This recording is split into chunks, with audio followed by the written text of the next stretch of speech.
Get a feel for what your thoughts are on your quarterbacks after a few days of practice. Well, probably not a good time to ask. The ball was on the ground way too much today.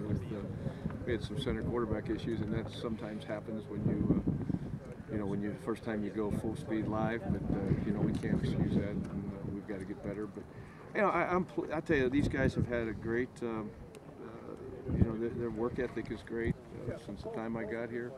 They're willing, they want to. It's just my job, our job, to get them to be the best they could be. But I couldn't ask for a better attitude and a better group of guys. You got two guys who were here last year and a guy who's coming from a different system entirely. And then they're all trying to learn this system. How has each one adapted? Well, it's drastically different for all three of them because they're coming from spread offenses. So, they're really not used to being under center. That's a transition. So it's got to be a quick learning curve. But I think Tyler has, obviously he has game experience, game maturity. I've been really pleased with him.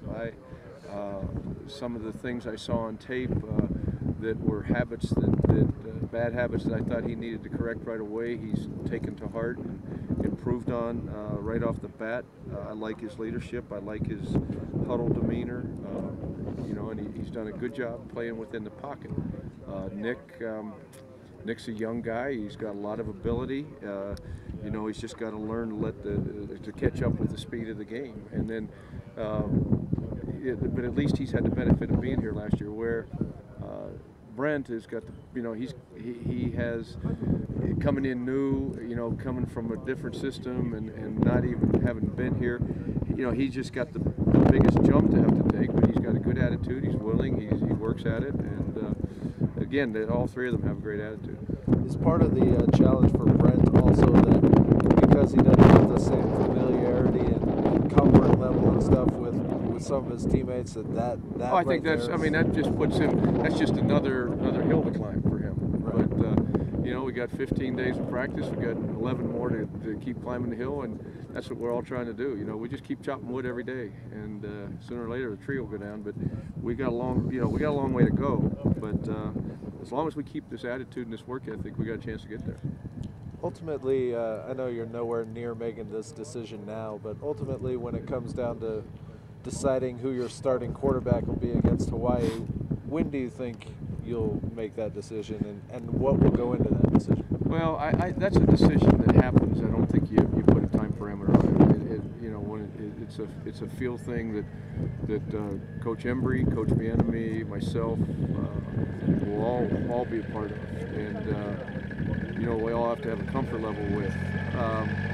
What'll go into it is the guy that has leadership skills that also will handle the ball, value the ball. If you don't turn the ball over in this game, you got a chance to win. So it doesn't matter how talented the guy is. If he's going to spray the ball around, turn it over, then you got problems. So value in the ball, and then making plays.